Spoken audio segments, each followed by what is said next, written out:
So guys, आज है करवा चौथ और फेस्टिव सीजन के साथ में गोल्ड और सिल्वर यानी कमोडिटीज की डिमांड तो बढ़ ही रही है और साथ ही साथ इनके स्टॉक्स की डिमांड भी पूरा सितंबर और अक्टूबर के फर्स्ट वीक में काफी हद तक बढ़ती देखने को मिली। बहुत हैवी वॉल्यूम से, बट पीसी ज्वेलर्स आज मिड डे के अंदर एक अच्छी रिकवरी पर था, बट दिन के आखिर में जाते जाते वही मोमेंटम स्लो होता देखने को मिला, जहां पर इसको बेस बनाना जरूरी है। अगर आपने पिछला वीडियो देखा है तो कमेंट बॉक्स में फटाफट बताओ कौन सा बेस हमने पिछले वीडियोस के अंदर डिस्कस कर रखा था, जहां पर पिछले काफी सेशंस ले चुका है PC Jewellers. We are NISM 7 certified, तो सब्सक्राइब जरूर कर देना। इसके साथ में एक छोटी सी दिक्कत यहां पर हुई है, वो ये है कि पिछला वीडियो में टाटा स्टील पर बना रहा था लेकिन कैमरा ऑन ही नहीं हुआ और पूरा 10 मिनट बोलता बोलता पता चला कि भैया कुछ बना ही नहीं है। तो स्टिल कोई दिक्कत नहीं है, बना नहीं वीडियो, लेकिन टाटा स्टील में अगर आप काम कर रहे हो या फिर अगर आप काम करने की सोच रहे हो तो ये इंपॉर्टेंट लेवल्स है जो हमने पिछले वीडियो में डिस्कस किए थे। अगर आप जाकर के देखोगे पिछला वीडियो तो भी आपको बहुत मदद मिल जाएगी, काफी सारी चीजें आपको मिल जाएगी पिछले वीडियो के अंदर। टाटा स्टील लिमिटेड के वीडियो नहीं बन पाया है, बटन ही मैं ऑन करना भूल गया उसका, पता नहीं कैसे, बट कोई बात नहीं। पीसी ज्वेलर्स में क्या दिक्कत यहां पर है, कंपनी ने रिसेंटली अपने Q2 के बारे में बताया जहां पर 63% के रिवेन्यूज कंपनी के इंक्रीज हो रहे हैं ईयर ऑन ईयर बेसिस पर, और हमने Q2 का प्री एनालिसिस भी ले लिया है जहां पर both quarter and quarter and year on year basis पर पॉसिबिलिटी है कंपनी के Q2 के नंबर्स स्ट्रॉन्ग आने की। जरूर चेकआउट करना उसको भी। लेकिन इस सब के बावजूद भी अगर आप देखोगे पिछले एक महीने में लगभग 4% स्टिल पीसी ज्वेलर्स नीचे है और पिछले 6 महीने में स्टिल आप 6% के नुकसान में हो पीसी ज्वेलर्स में।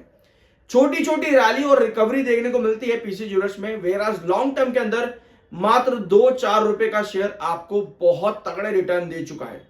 अभी अगर आपको मल्टी बैग रिटर्न्स अब भी चाहिए तो कंपनी को मल्टी बैगर काम भी करना पड़ेगा, जिसके लिए कंपनी ने एक अनाउंसमेंट करी है कल और आज के दिन में। यस, एक अनाउंसमेंट कंपनी ने करी कि कंपनी के जितने भी पुराने शोरूम थे जो कि डी रैट की कस्टडी में थे,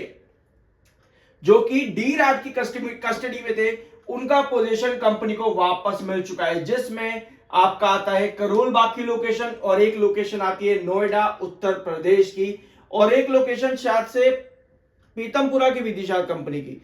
परसों तरसों के वीडियो में हमने डिस्कस किया था। तो टोटल 3 से 4 शोरूम कंपनी के वापस आए, इन पोजीशन आए हैं जो कि डी रैट की कस्टडी में थे। ये कंपनी के लिए एक अच्छी बात है, यानी क्या कंपनी के रेवेन्यूज वापस से पकड़ सकते हैं अपनी तेजी। जो अभी कंपनी ने 63% दिया है ईयर ऑन ईयर बेसिस पर, बताया कंपनी ने अपने Q2 के प्रीव्यू में, क्या वो आने वाले क्वार्टर्स में और इंक्रीज हो सकता है? कमेंट बॉक्स में यस या फिर नो में अपना ओपिनियन शेयर जरूर कर देना। कंपनी ने इस अपडेट पर आज भी क्लेरिफिकेशन दिया है कि inventory for Karol Bagh and Noida showrooms handed over to PC Jewellers on 9th of October, यानी कि कल के दिन, with a settlement agreement with consortium lenders. ठीक है, ज्वाइंट सेटलमेंट के बाद में ये शोरूम्स कंपनी को वापस दे दिए गए हैं। MFI 33 का है, RSI 45.2 का है, टेक्निकल्स न्यूट्रल है और आपका MFI बुलिश जोन के बहुत करीब है। अब चार्ट पैटर्न आपका क्या कह रहा है? आई गेस अब तक आपने बता दिया होगा कि लास्ट बेस हमने क्या डिस्कस करा था कमेंट बॉक्स में। तो ये रहा आपका बेस, कितना है ये? 13.10। 13.10 यहां पर ना बेस आपका बनना बहुत जरूरी है। और आपको याद है, एक बार, 2 बार, 3 बार आप यहां से एक अच्छी रिकवरी ले चुके हो 13.10 से। अभी आपकी क्या कंडीशन आ रही है? क्लोजिंग 13.10 के नीचे है, यानी आपका हैंगिंग बेस बना हुआ है जिसे हमें बेस बनाना जरूरी है। 13.10 पे आपका हैंगिंग बेस बना हुआ। थोड़ा जूम इन करते हैं इसको, यहां पे देखो यार, सब्सक्राइब कर दिया करो, शर्माया मत करो सब्सक्राइब करने में। अगर इस वीडियो पे 2000 व्यूज भी आते हैं तो मैं मानता हूं यार 500 लोग सब्सक्राइब कर दो तो अच्छी बात है, बढ़िया है, मजा आता है।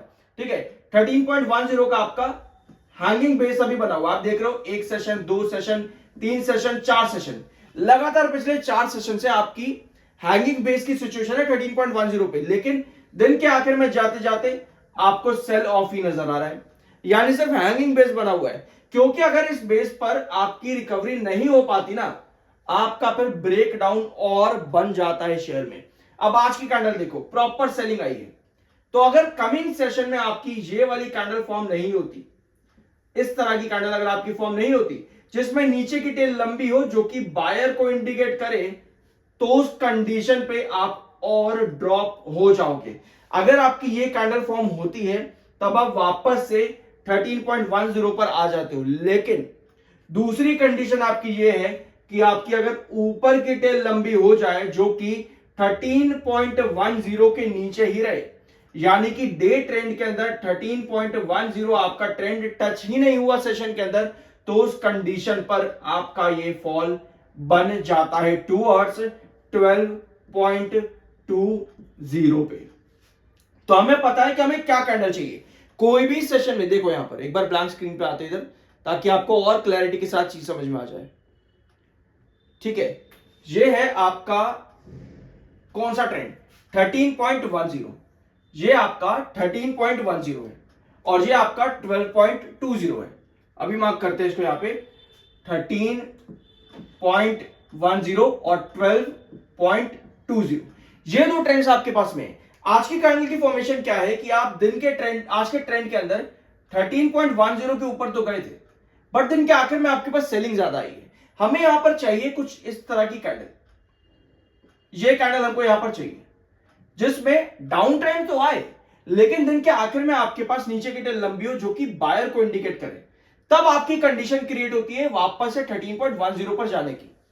लेकिन अगर आपके पास ऐसी कैंडल नहीं बनती, आपके पास ऊपर की टेल लंबी होती है और नीचे की टेल लंबी होती है, तो उस कंडीशन पर आपके पास सेलर एक्टिव है और उस ट्रेंड में आप 13.10 को भी टच नहीं कर पा रहे, मतलब आपका हैंगिंग बेस पूरी तरह से टूट जाता है और आप गिर जाते हो 12.20 पे। यहां पर आप फिर गिर जाते हो। आई गेस इतनी क्लैरिटी ठीक है, आपको पता लगता है इन चीजों से कि आपको किस तरीके से काम करना चाहिए। बाकी बाय सेल की कोई रिकमेंडेशन नहीं है, वो आपकी अपनी मर्जी होनी चाहिए। अगर आपको लॉन्ग टर्म के लिए जाना है तो उसके लिए कंपनी के बिजनेस आने वाले क्वार्टर्स में डेफिनेटली बेंचमार्क लगाने पड़ते हैं किसी भी कंपनी को, अगर आप लॉन्ग टर्म की ट्रेजेक्टरी ढूंढ रहे हो तो। ऑलरेडी स्टॉक पिछले 5 सालों में काफी स्ट्रॉन्ग रिटर्न दे चुका है। अगर आपको और मल्टीबैग रिटर्न चाहिए तो हमेशा बेंचमार्क्स कंपनी के फाइनेंशियल में जरूरी होते हैं। We are NISM 7 certified, subscribe के बिना मत जाना। आई होप कि वीडियो आपको पसंद आया होगा। मिलते हैं अगले वीडियो में। सो गाइस, आज है करवा चौथ और फेस्टिव सीजन के साथ में गोल्ड और सिल्वर यानी कमोडिटीज की डिमांड तो बढ़ ही रही है और साथ ही साथ इनके स्टॉक्स की डिमांड भी पूरा सितंबर और अक्टूबर के फर्स्ट वीक में काफी हद तक बढ़ती देखने को मिली। बहुत हेवी वॉल्यूम से, बट पीसी ज्वेलर्स आज मिड डे के अंदर एक अच्छी रिकवरी पर था, बट दिन के आखिर में जाते जाते वही मोमेंट